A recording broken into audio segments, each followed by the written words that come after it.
Está começando mais uma edição do programa A Hora é Agora, aqui no canal 10 Web TV, também disponível na Conexão TV, canal 99, YouTube e nas redes sociais da Uninter. Meu nome é Rafael Rodrigues, seja bem-vindo a mais uma edição. Hoje nós vamos conversar sobre artes marciais, principalmente sobre jiu-jitsu. A gente trouxe um especialista para conversar sobre o assunto. Mas antes disso, eu gostaria de apresentar para vocês meu companheiro de bancada, Lucas Fernandes, responsável pelos atendimentos da Uninter de Fora, da região centro e zona norte da cidade. Bom dia, Lucas. Tudo jóia? Tudo bem? Oi, Rafa. Bom dia. Bom dia, gente. Ótimo programa hoje. Vamos com tudo. Vamos falar de esporte. Tem várias coisas aqui para a gente abordar. Então, é isso aí. Vamos começar. Exatamente. A gente está recebendo o Flávio Salles, ou Flávio Naval, como ele gosta de ser chamado, que é professor e faixa preta de jiu-jitsu. Ele vai conversar um pouquinho sobre o assunto com a gente, sobre esportes e sobre os desafios dessa arte marcial. Bom dia, Flávio. Tudo jóia? Tudo bem? Bom dia, obrigado pelo convite. É muito bom estar aqui, esclarecer algumas coisas, né? O pessoal gosta, tem curiosidade, tem dúvida, quer entender, e o que eu puder aí ajudar e contribuir, pode contar comigo. Estou muito feliz de estar aqui.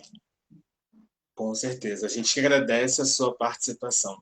O jiu-jitsu é uma das modalidades esportivas de combate, de luta mais populares do Brasil e do mundo, né? E existe o jiu-jitsu, né, mundialmente conhecido, e o jiu-jitsu brasileiro, que ficou popularmente repassado por todo o planeta. E a gente gostaria de conversar sobre a modalidade, sobre o esporte. Mas antes da gente começar a entrevista, eu gostaria que você se apresentasse para as pessoas, né, falando um pouquinho do seu trabalho, né, no contexto do GF Team, né, que é o espaço que você atua, e da sua história com o jiu-jitsu e com as artes marciais em si. Então, fique à vontade, conta um pouquinho da sua história para a gente. Ah, tá bom. Para contar, primeiro eu vou ter que revelar que eu já estou bem velho. Ah, para, da orelha. danado. Quando a gente acaba se entregando, não tem jeito, né? Então, a minha história com o jiu-jitsu ela começou em 1995, cara. Já tinha um ano que eu era fuzileiro naval, que eu estava no Rio, e lá nós tivemos que aprender algumas técnicas de defesa pessoal. E o professor lá, ele lidava principalmente com jiu-jitsu e jiu-jitsu. Então, nós aprendemos muita coisa em pé e muita coisa de chão, de combate mesmo, algo que a gente pensa que nunca vai utilizar, mas o militar ele não está pronto só para a guerra, ele está pronto para defender. Então, muitas das vezes, ele vai ter que mobilizar. Então, ela começou lá em 1995 e vem até hoje. Tive algumas paradas no meio do caminho, né, por causa de estudo, profissão e tudo. Trabalho, viagens, na época não continuei, porque pensa, você com 20, 21 anos, a cada 4 meses você está Boituva, Iperó, Sorocaba, Santos, Rio, São Paulo, você vai ficando meio doido. Acaba que você dá uma estagnada nos projetos, né? E nem pensava em dar aula. Voltei para o jiu-jitsu quando a minha menina completou 5 anos, a Natália, hoje ela tem 14. Quando ela fez 5 anos, eu voltei para o jiu-jitsu e ali, vendo ela aprender, com aquela vontade de aprender e ensinar também, comecei a treinar, voltei a treinar e desde então não parei. Eu me filiei à equipe GF Team, né? Nós estamos falando do Inter e a GF Team ela é oriunda do Gama Filho Team, uma equipe que surgiu dentro de uma faculdade, né? E me filiei à bandeira, resolvi meter as caras da aula, errando, acertando, aprendendo, ensinando. E também até hoje, tenho meu espaço próprio aqui, fiz o meu CT, que é o Centro de Treinamento, e é uma receita que tem dado certo, é uma coisa que a gente faz com prazer, eu estou adorando esse momento que eu estou vivendo, né, profissionalmente falando, né, e é muito bom ensinar. Eu sempre falo, cara, eu aprendo 2 vezes, toda vez que eu ensino. E aprender todo dia é muito bom para os meus alunos. Só uma pergunta, como funciona a... Desculpa, Lucas. Como funciona a rotina aí no seu espaço, assim, em termos de treinamento? É para todas as idades? É apenas segmentado? Como funciona o espaço aí? Ah, não. O que acontece? Tem alguns treinos que eles são específicos, então existem dias certos e horas certas. Vamos falar, por exemplo, vamos começar falando do treino Kids, né? Kids Baby. que são crianças de 4 a 8 anos de idade, tem o horário delas. Né? Kids 2, 3, que aí já são crianças de 5 a 14 anos. Desculpa, de 9 a 14 anos. Tem um horário específico deles, porque são crianças, não podem ter contato com adultos, podem se machucar e tal. Imagina um rapaz com 120 quilos caindo na perna de uma criança. Então, tem esses horários específicos. Também para jiu-jitsu, que é o jiu-jitsu adaptado para pessoas com deficiência. Esse também tem um horário específico. Isso aí costuma ser 2, 3 vezes por semana em certos horários. O restante dos horários, não. Conseguimos trabalhar com todo tipo de pessoa, de qualquer idade, de qualquer peso, qualquer biotipo, entende? E de qualquer graduação. E nós fazemos um treino aí que tem, por exemplo, minha aluna mais velha tem 72 anos. Entendeu? E treina duro, treina bem, dona de tudo. Ela nossa, vai dar mole para você ver com o pescoço o que acontece. Entendeu? Então, tem horários específicos, mas a rotina é bem puxada. Segunda, quarta e sexta tem aula 5, 6, 7, 8, 9 da manhã, tem às 13 horas, tem à noite a partir das 18, 19, 20 e 21. E terça e quinta que são os dias mais light, mas mesmo assim tem 5, 6, 7, 8, 9 e depois às 21, porque o CT também tem outras modalidades, tem Karatê e Muay Thai, entendeu? Mas o foco principal é o Jiu-Jitsu, e a gente consegue atender de boa todas as idades e tudo, treinos mistos, sabe? Homens e mulheres, isso não é problema, nem em relação à idade. A gente divide a idade assim, Kids, infanto-juvenil, juvenil, adulto e master. Master, adulto e juvenil podem treinar juntos. Entendeu? Então, a gente acaba adaptando ali. O espaço é grande, dá para você dividir por grupos, né? E tem graduados, né? Pessoas que estão ajudando a gente, que a gente vai passando especificidade para cada um. Cada um faz uma coisa. Essa vida de mestre é maneira. Em treinos, claro, vamos supor, você falou que tem os horários certos, mas vamos supor, subir no tatame, e agora? Como é que vai ser? O que vai acontecer? Primeiro tem que entender você.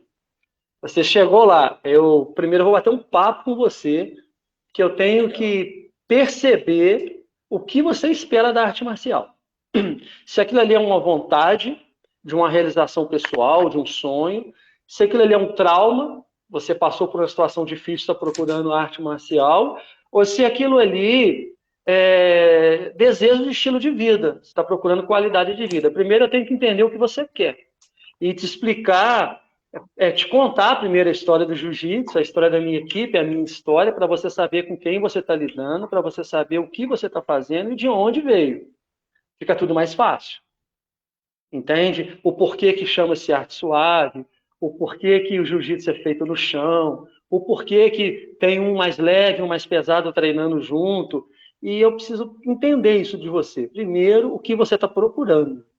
Aí você me responde, olha, tem tal horário, tal horário, tal horário. E de repente eu até falo, tal horário é melhor para você. Tem pessoas com o seu porte físico, iniciantes como você, mas se não tiver jeito, é só trazer. Eu estou acostumado com o para-jiu-jitsu, eu estou acostumado a adaptar. A gente dá um jeito de adaptar, mas a gente não começa uma aula sem te contar a história do jiu-jitsu, sem te contar a história da minha equipe e a minha. Aí dali a gente vai traçar o seu perfil, o que você quer. Que durante o treinamento eu vou te cobrar a técnica, vou te cobrar a dedicação, mas eu tenho que saber até onde você vai. Tem que saber se você tem alguma lesão crônica, tem que saber o seu histórico de saúde. Olha, eu tive problema, DPOC, tem gente que sofre de doença pulmonar obstrutiva crônica, seja ela pós ou seja ela anterior à Covid, isso não vem ao caso. Mas eu tenho que saber até onde que eu posso te exigir.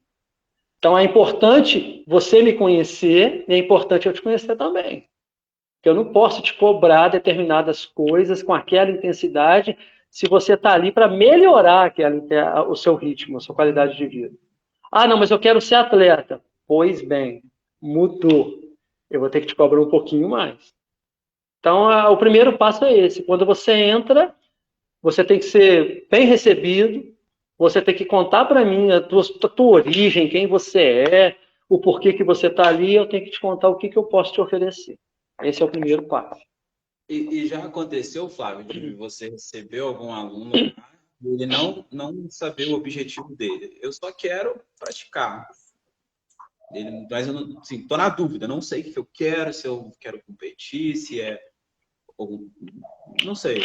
Já aconteceu alguma vez? Um aluno indeciso. Já. Não, e é normal. Tem muita gente que muda o plano no meio do caminho. Existem dois tipos de atleta dentro da academia. A princípio, quando você entra para o CT, você já é um atleta. Já é um atleta, tá? E você passa com o seu kimono na rua, os seus amigos ficam vendo suas postagens, você deixa de ser o fulano, você é o fulano que faz jiu-jitsu. Entende? Então você já é visto como um atleta. Tanto é que você vai ser cobrado por isso. Pô, tá tomando cerveja, amigo. Tu não é atleta? Pô, amigão. Rola isso. Isso é fato. Isso é fato, tá?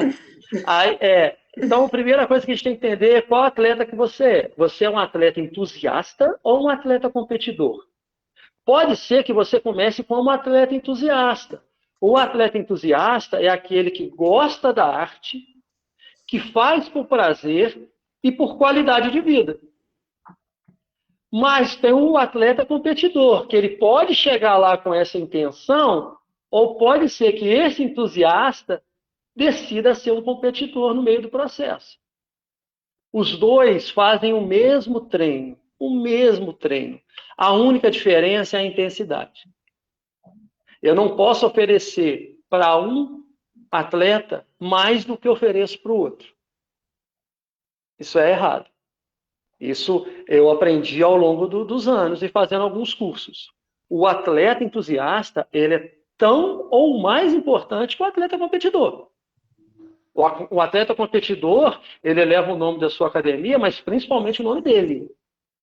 Agora, quem sustenta uma academia, quem deixa ela de pé é o entusiasta. Que chama o primo, que chama o amigo, que chama o pai, que chama a mãe, que chama o irmão, que chama o namorado, a namorada. Esse é o mais importante. E eu tenho que dar para ele o mesmo treino que eu dou para um competidor. Mas deixo bem claro, olha, determinada posição aqui nós vamos fazer 10 minutos, tá? Ou 2 minutos. Vamos para uma conta mais simples, 2 minutos. O atleta entusiasta, ele vai fazer em 2 minutos, talvez aí, umas 20 repetições, 15, 10. O competidor, ele vai fazer aí em 2 minutos, talvez 40, 50. A diferença é só a intensidade. E no meio do processo é que ele vai percebendo se ele vai continuar sendo entusiasta ou se ele vai continuar ou vai preferir passar para competidor. Normalmente, continuam ali como entusiasta. Mas tem alguns que, durante o processo, se apaixonam pelo rola, pela luta, querem experimentar, entendeu? Teve uma aluna, uma vez, ela tinha 50 anos de idade. Ela tinha um sonho. Ela foi tolhida de ter sonho na infância e na juventude dela. Depois casou-se nova, pronto. Aí que não teve chance mesmo. Devido à situação dela. Ela tinha um sonho de um dia fazer uma luta. Uma luta num campeonato importante. Pois bem, ela entrou com esse objetivo e um determinado dia nós levamos ela para um campeonato, tinha 5.000 pessoas no estádio. Ela fez uma luta maravilhosa, realizou o sonho dela e voltou a ser entusiasta. Entendeu? Ela só queria experimentar essa emoção de estar lá. Sim. É bacana. Então é isso aí. A gente meio que percebe no meio do caminho, mas parte mais do aluno. Talvez o aluno mude de opinião, entendeu? Legal. E ainda falando em treino, né? Como que é uma preparação de um atleta que vai competir? Né? Tipo assim, eu estou pronto para competir, vamos começar nosso treino. Tipo assim, pré-campeonato. Isso é muito importante. Por exemplo, na GF Team hoje, eu estou tentando implementar aqui em Juiz de Fora, porque a gente não tem tanto atleta competidor assim. Sabe? E existe um problema, que a gente tem que administrar na academia. Vamos lá falar do que você me perguntou aí da gestão. Como o camarada ele trabalha o dia inteiro e estuda. Então ele só tem o treino das 20. Beleza. Só que no treino das 20, tá cheio de juvenil ou pessoas que não querem competir. Mas esse competidor, ele não consegue outro horário. Então eu vou ter que arrumar um jeito dele treinar junto com esse pessoal. Aí que entra essa questão do jogo de cintura, da gestão do treino. É lógico que eu vou pedir às vezes eu abro mão do meu sábado, às vezes eu abro mão do meu domingo para fazer uns treinos específicos. Com esse pessoal que vai lutar. Entende? Então vamos lá. O ideal hoje você fazer uma preparação de um aluno que vai disputar um campeonato brasileiro, por exemplo, é começar 3, 4 meses antes com um treino específico. Com ritmos diferentes a cada ciclo. E o ciclo a gente faz a cada mês ou a cada 2, 3 semanas, tá? Primeiro nós vamos trabalhar a parte cardiorrespiratória dele, nós temos que melhorar o potencial dele, porque ele vai ser levado ao extremo. Então tem treinos específicos junto com aqueles que não querem lutar. Só querem treinar. Mas eu coloco esse aluno em dificuldade, em situações piores possíveis, com um intervalo menor de descanso. Tá, depois, no segundo ciclo, eu aumento o quê? A carga de força que ele tem que fazer. Com a mesma dificuldade que ele encontrou no primeiro ciclo, de posições, situações favoráveis, entendeu? Por exemplo, pega um moleque lá de 75 quilos, coloca ele debaixo de um camarada que tem 110, tendo que se virar. Entendeu? Se ele não respirar bem, ele não sai dali. Se ele não tiver um gás bom, ele não sai dali. Se ele também não tiver força, ele não sai. Aí a gente entra num terceiro ciclo, que é o ciclo técnico. Que ele vai continuar por baixo desse camarada de 100 e poucos quilos. Ele vai continuar tendo que ter gás, ele vai continuar tendo que ter força, mas ele vai ter que ter a técnica para sair.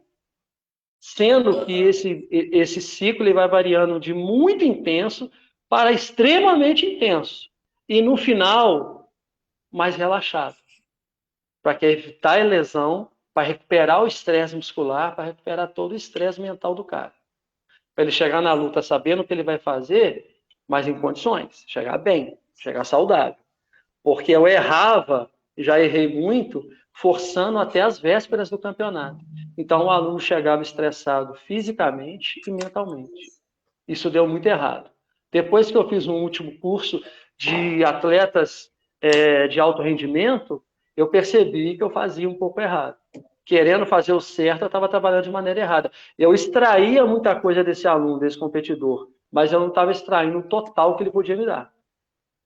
Então, quando eu comecei a trabalhar com ciclos de treino, a coisa começou a funcionar. Então, é assim, muito gás, depois muita força e depois muita técnica. Aí a gente chega preparado. Não adianta ele ser forte e ter uma respiração boa, ser ágil, se ele não tiver técnica. Não adianta ele ser técnico se ele morre rápido e se ele não tem força. Então, são 3 equivalências que nós temos que trabalhar antes de uma competição.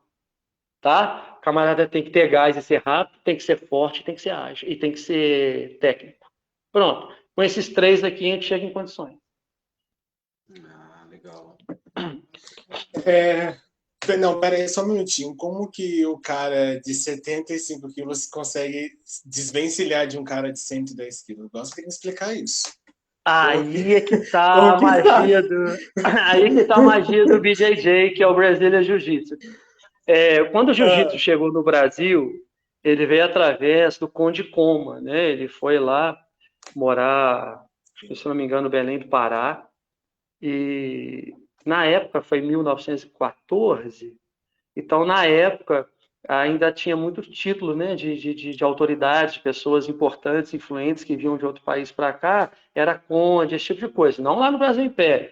E aí ele ganhou não estamos falando de tanto tempo assim, estamos falando de pouco tempo. Mas ele ganhou o apelido de Conde Coma porque ele era muito forte, muito pesado, toda vez que ele estrangulava alguém, essa pessoa desmaiava, quer dizer, era um semi-coma. Olha que apelido, né? O cara desmaiava todo mundo. Então, Conde Coma, vai lá que você entra em coma, né? Tá, mas aí o que acontece? Desse jeito. Aí o que acontece, cara? Ele passou as técnicas, né, para 2 irmãos, Carlos e Hélio, os Grace. O Carlos Grace pegou de boa, mas ele tinha um irmão mais franzino, com problemas respiratórios. E ele começou a perceber, pô, esse negócio aqui tá legal, mas o mais forte tá levando vantagem. O que ele percebeu? Que quando ele conseguisse levar essa luta para o chão, só força não adiantava. Entende? Lá no chão, por uma questão de posição e técnica, vai se dar melhor aquele que jogar xadrez, que a gente fala. Aquele que tiver mais habilidade. As forças meio que se equivalem. Entende? Em pé é uma coisa, deitado é outra. E ele falou assim, não, vou trabalhar com movimentos de alavanca, onde pintaram muitas chaves, chave de pé, essas coisas. Por quê? Movimento de alavanca. Imagina, às vezes 20 homens não conseguem levantar uma caminhonete. É o que ele falava. Você chega lá com um macaco, faz força de alavanca, a caminhonete sobe. Aí ele falou, não, peraí, eu vou trabalhar desse jeito. Então, ele é o grande criador, os Gracie, né, através do Oli Gracie também, é lógico, do BJJ, Brazilian Jiu-Jitsu, onde o menor tem condição de sair ali e ganhar do maior. Respiração, técnica e força. É o que ele usava. Passava os perrengues dele, esperava o melhor momento, usava o peso do adversário contra ele. Tá? É lógico que quando a gente fala assim, parece muito lúdico. Mas na hora que você está lá no chão, igual ontem um aluno meu, adorei. Adorei. Eu tenho 110 quilos, um aluno meu de quase 70 me raspou, quer dizer, ele me tirou de cima dele. Eu falei, caraca. Aí você fala, tá vendo? Esse é o movimento de alavanca que a gente fala. O jiu-jitsu foi feito para isso, para que o menor tenha chance quanto o maior. Lá na origem dele foi assim, né? Aí, quer dizer, mas mesmo assim, tá? Isso eu estou falando de uma situação hipotética. Em competições, não. Em competições existem diferenças. Existem chaves, existem categorias de peso, de idade. Vai lá, Flávio Naval, 46 anos, lutar.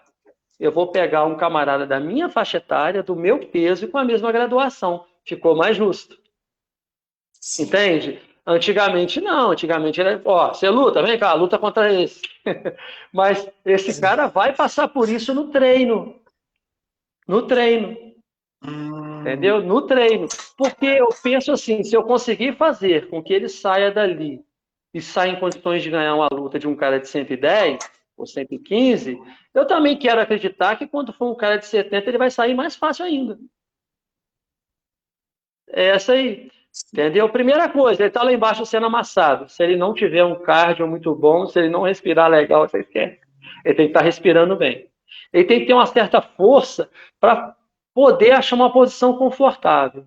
E daquela posição confortável, ele tem que ter técnica para poder sair. A gente sempre vai bater nessas 3 palavras. Entendeu?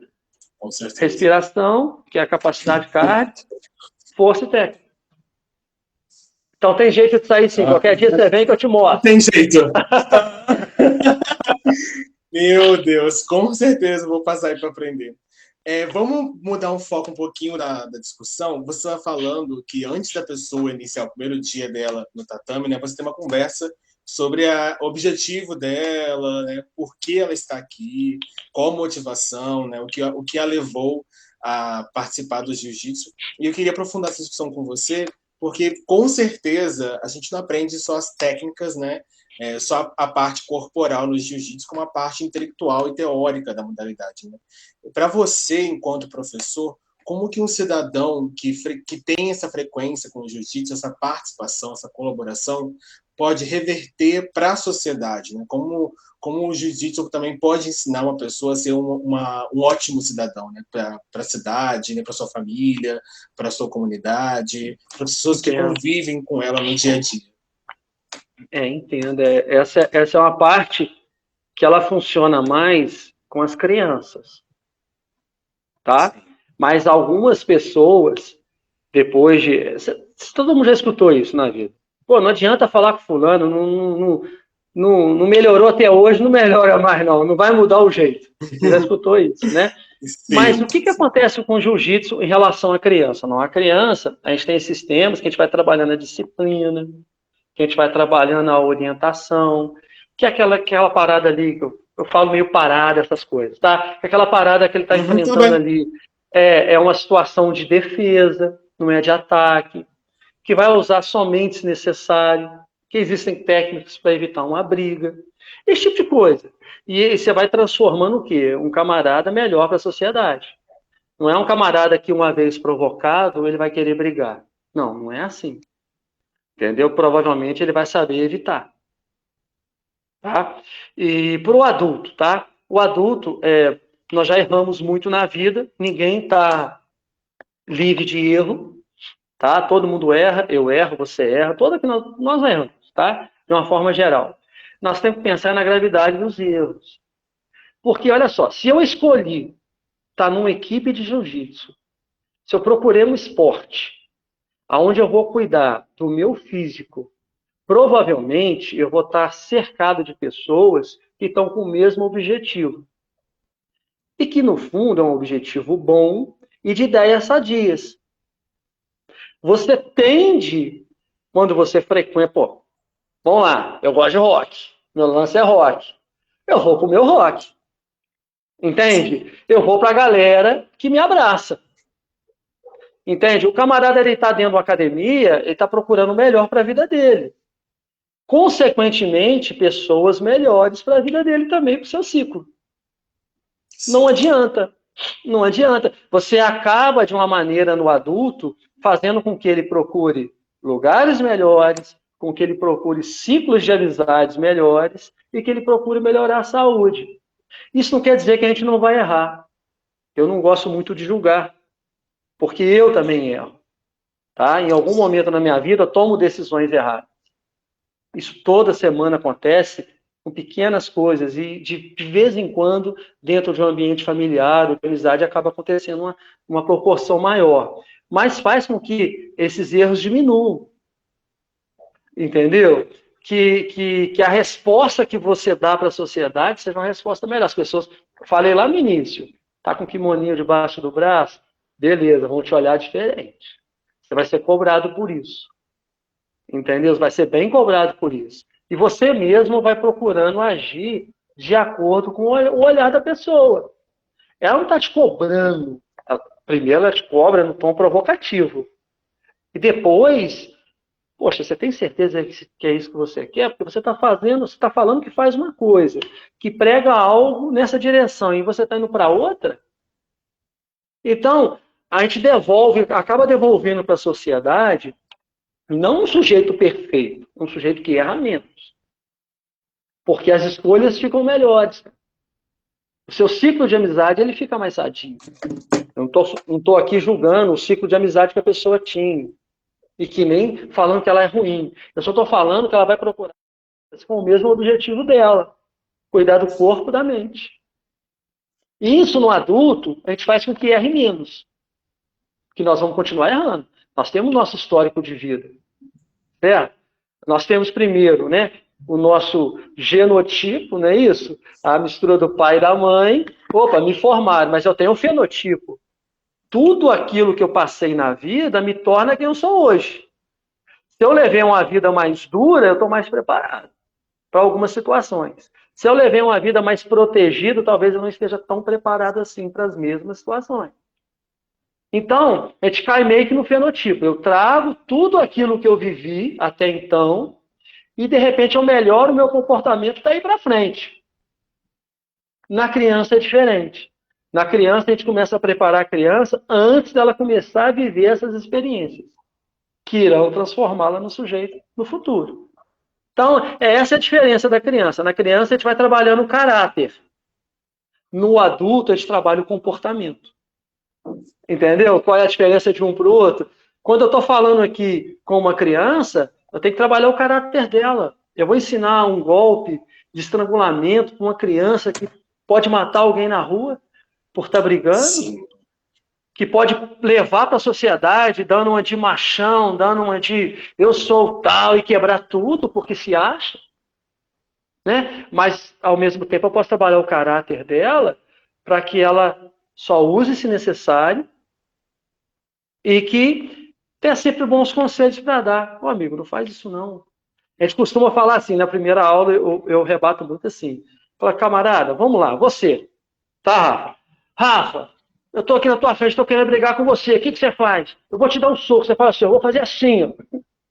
Pô, você acabou de aceitar a minha provocação e agora nós vamos brigar. Certo? Mas, de repente, você faz assim, ó, continuo defendendo as partes vitais aqui, o meu olho, minha cabeça, mas estou falando para você que não quero. Eu estou preparado se você vier e, ao mesmo tempo, estou falando que não quero. Isso aqui, ó, evita 90% das brigas. É que as pessoas fazem isso. Entende? Então, a arte marcial ela te ensina a fazer isso. E, se necessário, usar. É só isso. Então, na criança, a gente trabalha o caráter, no adulto, a gente tenta trabalhar o comportamento. Só isso. E acaba sendo até perigoso, né? A sociedade que a gente vive, né? Tanta violência que a gente vê, crianças também, né? Uma criança que sabe lutar acaba ficando perigoso diante da sociedade se ela não ter um caráter, se você não ter ensinado ela, né, o que fazer, o que não fazer, acaba sendo perigoso mesmo. É muito perigoso. Muito perigoso. Tem muita gente procurando arte marcial. Honestamente, em alguns casos, cara, eu vou ser bem sincero, quando eu vejo, e aqui já volto a falar, eu procuro saber a intenção da pessoa. Quando eu vejo para que a pessoa tá, eu falo assim, olha, se você quiser, pode procurar outra escola, porque aqui o ambiente é outro. Entende? E eu não estou falando para ele que eu não erro, tá? Eu só estou falando para ele que eu tento não errar do jeito que ele está querendo. Só isso. Entendeu? Que a intenção dele é outra. É por isso que a gente fala, é comportamento. Criança é caráter, adulto comportamento. Só isso. Legal. Com certeza. E Flávio, vamos falar agora, tipo assim, né? Você falou que as crianças também, tem criança que começa, tem adultos. Criança também troca de faixa, sobe de nível. Tá. Sobre a graduação, né? Isso. Tá. O jiu-jitsu ele evoluiu muito. Como todo esporte, ele passou por transformações. Como todo esporte. Para quem gosta de futebol e é um pouco mais velho, ele já viu 3 ou 4 alterações bruscas no futebol. No voleibol. Eu sou da época que o vôlei era vantagem em todo ponto. Então as partidas estavam demorando 6, 7 horas. Era coisa absurda. Entendeu? Aí tiraram a vantagem do vôlei. Ficou melhor. E o esporte só cresceu. O jiu-jitsu é a mesma coisa. O que acontece? De tanto errar, a gente acaba acertando. Então, o jiu-jitsu ele percebeu que a criança, por faixa etária, porque também não tinha tanta procura assim, né? Era um esporte novo, chegou os adultos querendo fazer. De repente, o cara gostou, leva o filho. E esse processo, hoje, uma academia costuma ter até mais kids do que adulto. Então, aí eu acho importante fazer cursos. Fiz um curso que chama Curso de Metodologia de Ensino Kids. Mostra a diferença dos treinos. E no jiu-jitsu, na graduação, não é diferente. Eu tenho que ensinar para uma criança de 4 a 8 anos algo que é compatível com a estrutura física e óssea dela. Sim. Entende? Eu posso, se você fizer isso de maneira errada, se você virar para uma criança e começar a ensinar golpes, tipo estrangulamentos, que a gente vai mexer com glote, você pode atrapalhar essa criança pro resto da vida. Pode ser uma pessoa que tem dificuldade de comunicação, que não fale bem, que precisa de fono depois e, de repente, nunca mais retorne a falar corretamente, porque ela ainda está em formação. Um braço de uma criança, sabe? Se eu exigir que ela pegue muito peso, que ela faça muita força, ela pode ter uma fratura aparente, o que, no caso aí, você vai lá, tem cirurgias, mas a pior de todas, aquela que não é aparente, aquela que é interna.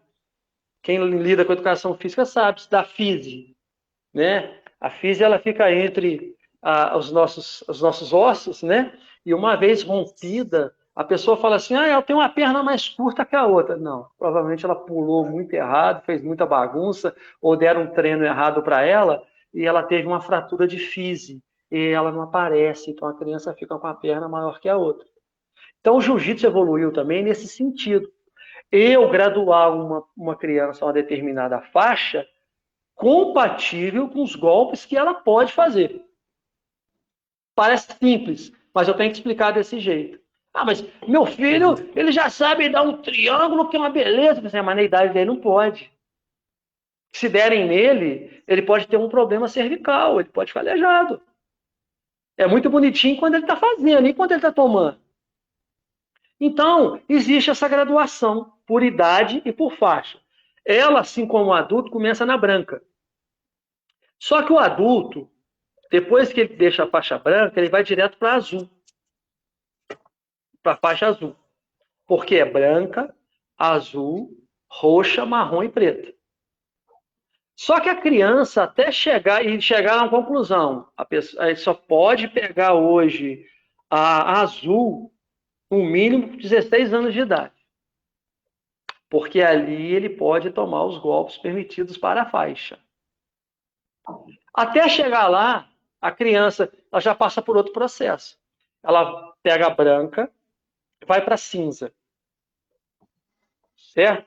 Dentro da cinza, existem outras tonalidades também. Cinza, tarja branca, cinza, tarja preta, que é uma fitinha preta ali no meio, e ela vai para a amarela. A amarela tem a mesma coisa, amarela com tarja branca, amarela com tarja preta, e ela vai passar para a laranja. Mesma coisa, uma tarja, outra tarja, verde. Costuma chegar com a verde ali com 15 anos. Ficar um ano na verde, e se tecnicamente já for desenvolvida, com 16 para 17 pegar.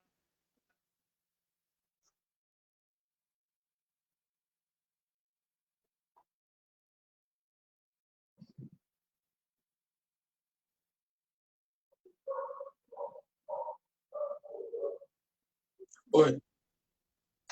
A gente teve só um pequeno problema de conectividade aqui, mas está tranquilo. Eu vou só estender a discussão um pouquinho agora. Lucas, você que é formado em educação física, né, já está com a formação na modalidade, você passa por um histórico de aprender, né, as artes marciais, mas de uma forma mais teórica, né, de uma forma um pouco mais generalizada. Para quem está nos acompanhando, dentro da área de educação física, como funciona esse aprendizado com as artes marciais, tendo um foco também no jiu-jitsu, mas na modalidade como um todo?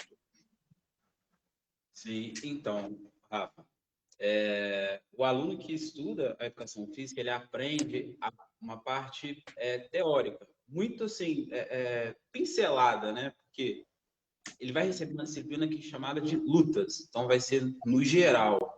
Então ele vai aprender toda a parte teórica de lutas, quanto o jiu-jitsu, quanto o boxe, o muay thai, tudo. Para ele se especificar dentro do jiu-jitsu, igual o mestre Flávio, ele precisa fazer uma especialização dentro daquela área, né? Inclusive, é até uma das minhas relações aqui que eu vou fazer para o Flávio. Caiu geral aí. Essa especialização de formação para mestre, né? Para específico para o jiu-jitsu. Ele não precisa ter o CREF para ele poder ser um professor de jiu-jitsu. Então, assim, né? Vai ter um processo dentro dessa formação. Fala, beleza? Aqui, chegou a cair aí, perdi vocês, agora voltamos. Só acabar de responder lá, adulto, sim, branca, azul, roxa, marrom e preta. Isso por tempo, tem um tempo mínimo, tá? Criança, branca, cinza, amarelo, laranja, verde, aí vem azul por diante. Tá joia? Não, tudo bem, tranquilo. É ao vivo, essas coisas acontecem, tá super tranquilo, não se preocupa. Corri para no banheiro não, caiu. Tudo bem, sem problema. Só vou complementar o que o Lucas está falando, porque como você estava fora, a gente estava falando sobre a incorporação da graduação de educação física com as artes marciais e o jiu-jitsu, né? O Lucas deu o parecer dele sobre o assunto, depois você pode comentar, Lucas, passar a palavra para você. Mas, professor, no seu ponto de vista, como você acha que essas duas áreas, né, o investimento em educação, a partir da educação física e do jiu-jitsu, podem se encontrar, do seu ponto de vista, sobre o assunto? Então, necessariamente elas acabam se encontrando. Sim. Por especificidade da modalidade, ou das modalidades, entendeu? E um melhor aproveitamento do indivíduo. Eu vou ensinar uma pessoa a fazer certos movimentos, mas ela pode ser melhor ou evitar lesão desde que ela esteja preparada. Principalmente na situação de evitar lesão mesmo. Entende? A pessoa... Vamos lá, se você vai treinar um vôlei, um jogador de vôlei, por exemplo, imagina o preparo que esses caras não fazem no joelho, tornozelo, que vão estar ali direto saltando, sabe? Como que a musculatura da coxa tem que reagir para cada salto, o que ele pode aproveitar de impulso. No jiu-jitsu é a mesma coisa. No jiu-jitsu, a gente trabalha muito com adução, né? Muito fechar perna, muito passar. É muita perna. Perna voando para tudo quanto é lado. Entendeu? São ganchos, são as guardas. E eu falo por mim, todo atleta que além, seja entusiasta ou competidor, que além de treinar jiu-jitsu, faz uma academia com um bom profissional, ele tem resultados melhores. Entendeu? Eu cheguei a comentar, Fábio, que não tem a necessidade de um mestre ter o certificado do CREF, né? Ter aquele certificado de educador físico. Ele precisa passar pela CJJ, né? Aí você explica direitinho para a gente como é que é essa formação. Sim, o professor, vamos falar, o faixa preta de jiu-jitsu, para ele dar aula, ele tem que comprovar, e isso é feito ao longo dos anos, junto à CBJJ, que é a Confederação Brasileira de Jiu-Jitsu, e a IBJJ, que é a Confederação Internacional de Jiu-Jitsu. Tá? Então, para dar aula de jiu-jitsu, é necessário que ele seja o faixa preta, até faixa marrom já pode, tá? Dar aula, e que ele tenha um histórico comprovado. Isso para o jiu-jitsu, tá? Tecnicamente falando, que dentro do jiu-jitsu também, gente, tem distinções. Tem o jiu-jitsu defesa pessoal e tem o jiu-jitsu esportivo. Tá? Ainda tem isso. O esportivo é esse pessoal que vai competir. E o defesa pessoal é esse mais voltado para a defesa pessoal mesmo, para saber e tal. Mas o que acontece? Vamos supor que no meu treino eu tenho a vontade de fazer um treino funcional, como aquecimento. Eu, por não ser formado em educação física, eu tenho que fazer esse treino com equipamentos que eu uso no jiu-jitsu. O que eu uso? Kimono e faixa. Entende? Então, tem que trabalhar com isso. Por exemplo, colocar um aluno meu fazendo força para passar uma guarda, enquanto o outro está com a faixa amarrada na faixa dele, puxando ele para trás. Ali ele vai trabalhar certos movimentos voltados para o jiu-jitsu com equipamento de jiu-jitsu. Agora, o camarada que ele é formado em educação física, ele pode colocar complementos. Pneu, corda, sabe? Cones, arcos, argolas, ele pode usar isso como complemento do treino. A função do professor de educação física é uma. Complementa com o professor de jiu-jitsu. A de jiu-jitsu é outra. Ele torna o aluno dele mais capaz quando ele deixa esse aluno fisicamente mais em condições.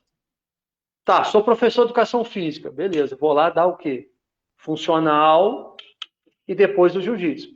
Mas mesmo assim, é interessante para a modalidade usar um funcional específico. Não dá para ganhar luta de jiu-jitsu assim. Entende?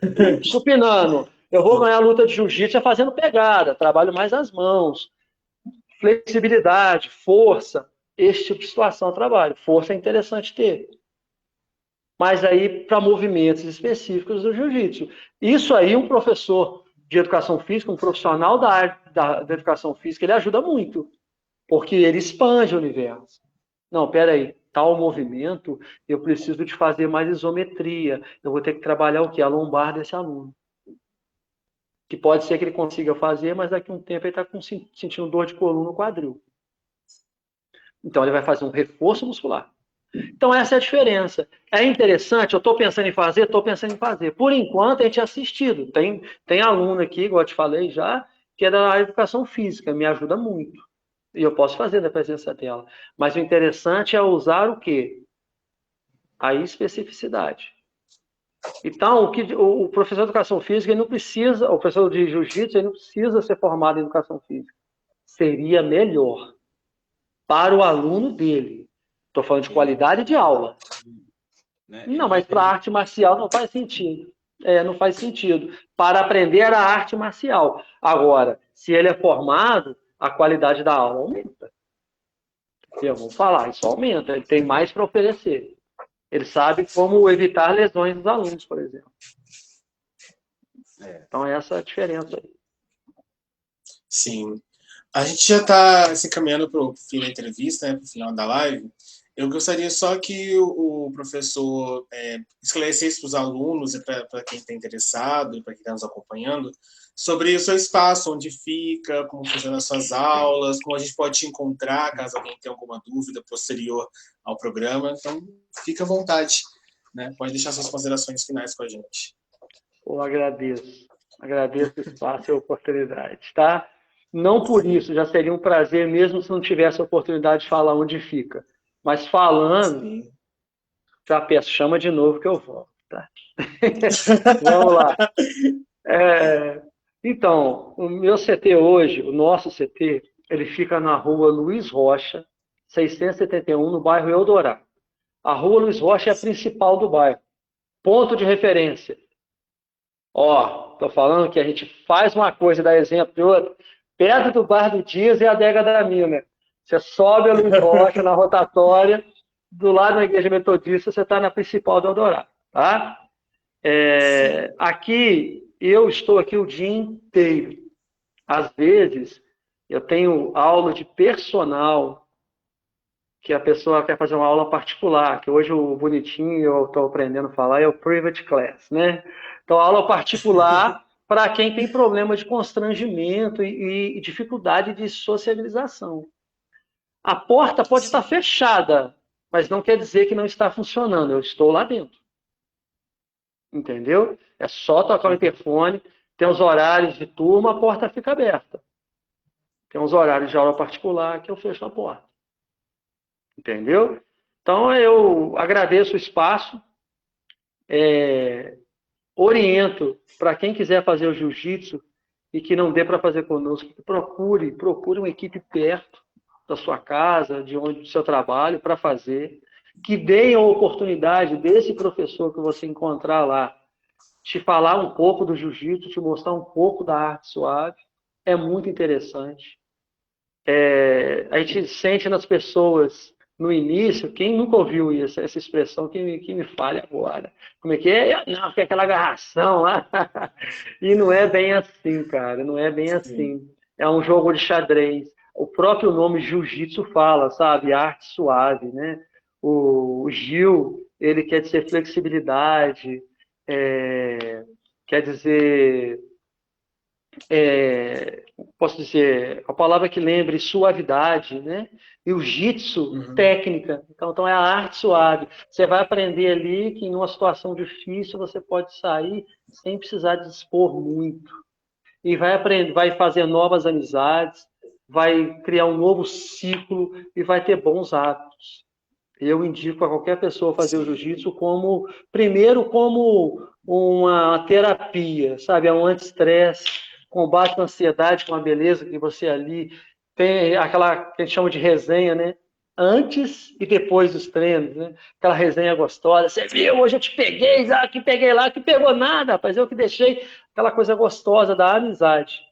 Entendeu? Aquela coisa, a gente fala, tem um aluno meu que toda vez que ele posta, ele fala assim, jiu-jitsu, a arte de fazer amizades. entendeu? E é muito bacana. Então, eu indico, quem puder procurar a nossa academia aqui, Luiz Rocha 671, mas quem não puder vir aqui, que faça perto da sua casa. Mas dê oportunidade para esse professor que está aí te mostrar um pouco da arte suave, tá? E excelência com repetição. Outra coisa que eu gosto de falar, todo dia um passo de cada vez. Porque é um processo lento, é um processo do dia a dia e tem que se dedicar. E é bacana, que vai transformando o seu corpo, vai transformando a sua mente. É jargão, né? Como é que se fala? Corpo são. Tá joia? Muito obrigado pelo Exatamente. espaço. Eu que agradeço.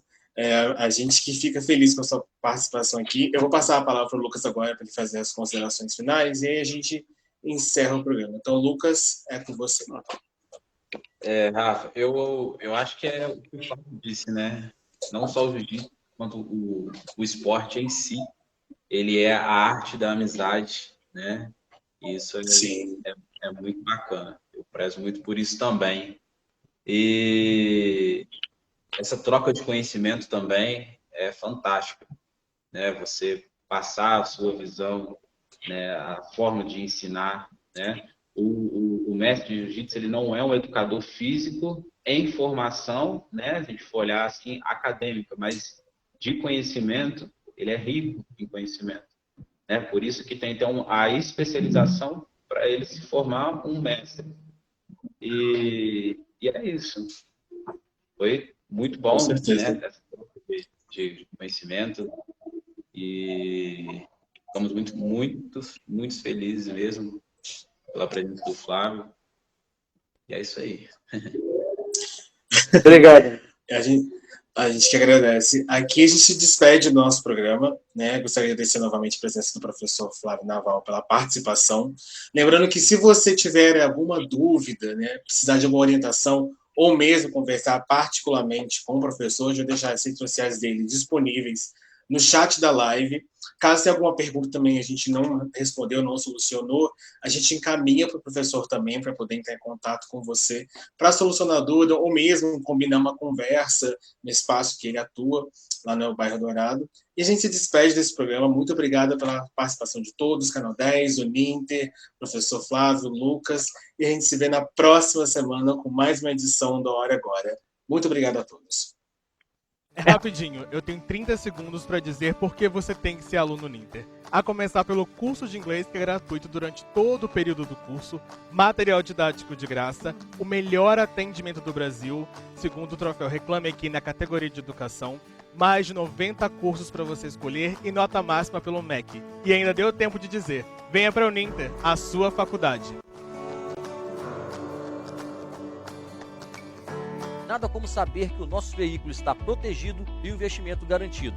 Pensando nisso, fiz uma proteção veicular na Apoio, a melhor proteção veicular de Juiz de Fora e região. Não conte com a sorte, conte com Apoio. Entre em contato agora no número 32 3213 8978 ou pelo WhatsApp 32 99119 8259. Apoio, a proteção que cabe no seu bolso.